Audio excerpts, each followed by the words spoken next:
And then there's criticism. Now, criticism attacks a person's character instead of addressing a specific behavior. So you may want to say something about maybe you felt bad that the dishes were not done. But instead of saying that, you tell your partner you are so lazy. Now, those are two different things. One addresses the behavior, which is the dishes that were left undone. The other one attacks the person's character. When you say you are lazy, that is a very broad category. You're already saying this person is lazy about everything. It's no longer just about the dishes that were not washed. And then we have contempt. Contempt. Now, this is one of the most destructive forms of communication in relationships. Now, this includes insults, mockery, sarcasm intended to wound, eye rolling. Yeah, women do this one a lot. Name calling, then belittling comments. Now, these behaviors can totally mess up your communication because on some level, you are telling your partner, I'm better than you. And respect cannot survive where contempt becomes a habit. So that's something that needs to be watched. And then there's emotional flooding. Emotional flooding happens when emotions are already heightened. You are having a difficult conversation, emotions are heightened, and then you are already raising your voice at each other. Okay. At that point, you see people shouting, some may cry uncontrollably or say things they later regret. Like they always say, an angry mind rarely produces wise words. So instead of continuing the argument, you want to agree to take a short break. You can tell your partner, I'm too upset to think clearly right now. Can we continue this conversation in maybe 30 minutes? And you have to make sure that after 30 minutes or after some time, you get back to it, because the goal is not to avoid the conversation. The conversation is very, very needed. The goal is to return to it when both parties are calm enough to communicate respectfully. And then the technology and digital distractions. These days, phone has become something else. In fact, for many of my sessions with couples these days, it feels as though that is going to be, in fact, it has become a major source of conflict in homes. So a wife has something to say, but the husband is busy crawling. A husband is trying to get the wife's attention, but she's too busy on social media, trying to, get more likes, comment on this and all of that. It's important that we know that technology connects us to the world, but we should not allow it to disconnect us from the people that matters most to us. So spending hours on the phone, yes, it's difficult to spend even 10 minutes of quality discussion with your partner, cuts down your emotional connection. Partners should not have to feel they are beginning to compete with a screen. And so it's important that couples prioritize that the time they have with each other, times where they do not bring in the screen, whether it's laptop or phones or anything. Your spouse should not have to compete with any of these technological equipment. Okay, so yeah, you want to create a technology-free moment. So you should have times where, maybe while we are eating, no phones, no screen, no television during important conversation. And then you want to be able to set aside a dedicated time each day to talk without distractions. Attention is honestly one of the greatest expressions of love. So when your partner is having to fight to get your attention, it makes them feel unimportant. And that is something you don't want your partner feeling. And then we have avoidance. I mentioned this subtly earlier. Now, some couples believe avoiding difficult conversations keep the peace, but that is not true. Avoidance only makes, of course, it just makes it difficult to, or let's say it can give you a feeling of peace at some point, but the challenge, the problem is still there. So you see people saying, just forget about it, or let's not talk about it. It doesn't matter. But the truth is the hurt is still there.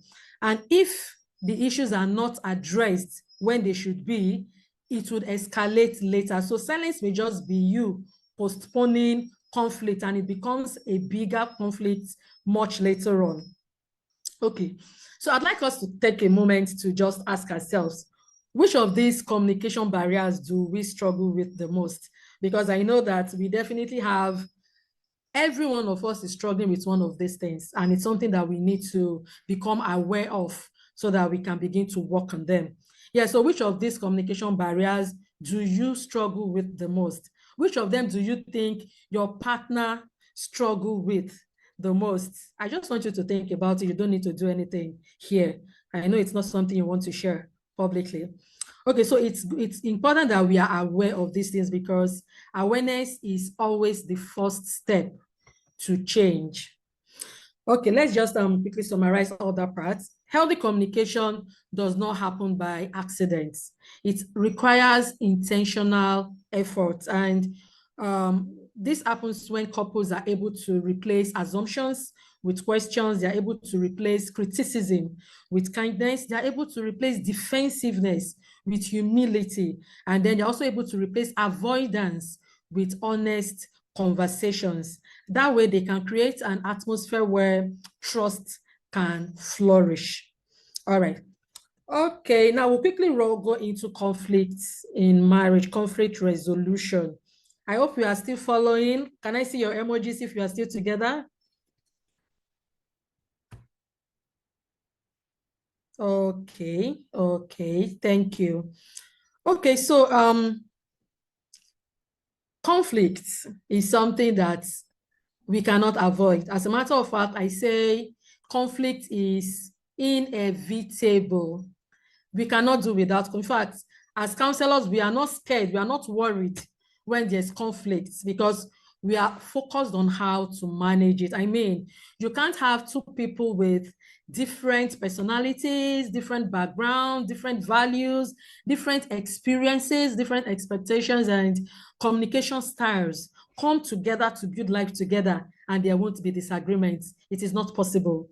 So conflict is not evidence that a relationship is failing. No, conflict is actually evidence that two different people are trying to learn how to do life together. And so the conflict is not the problem, but how they manage conflict is what becomes a challenge. So many people actually have the idea, that notion, that healthy couples should not fight. They never argue, but that is definitely not true. Healthy couples disagree, but they disagree in a very healthy way. Okay, I'm not going to be defining conflict here, because we don't need that. But then I want us to think of conflict like a fire. Yes. Now, if we use fire every day, a controlled fire can cook food and provide warmth. Yes, we cook food every day. But then an uncontrolled fire can destroy an entire house. And that's exactly how it is. So yes, where conflict comes, you are able to learn from it. You learn each other through conflict. You know what you shouldn't do next time. In fact, I tell people, when you have conflict, is an opportunity to, develop policies that can work for your relationship. So you are not scared of that. But if you are not able to manage it properly, it can become the death of that relationship. Okay, so there are several sources of conflict. Now, as people come into marriage, a lot of things happen, honestly. In fact, it feels as though the initial phase of marriage can be the toughest, because people are coming with different ideologies, different expectations, different values, different family systems. And so when they come together like that, those differences become very obvious, because they are trying to mesh their lives together. So you see things like poor communication becoming a major source of conflict, unspoken expectations, financial decisions, parenting and discipline, sexual intimacy, household chores, gender roles, career demands, work-life balance, relationships with in-laws, spiritual beliefs and practices, time management, quality, trust issues, almost anything can become a source of conflict. And so it's important that we don't take them for granted. Yeah, lots of people are shocked when things happen, because they didn't expect that would lead to a conflict.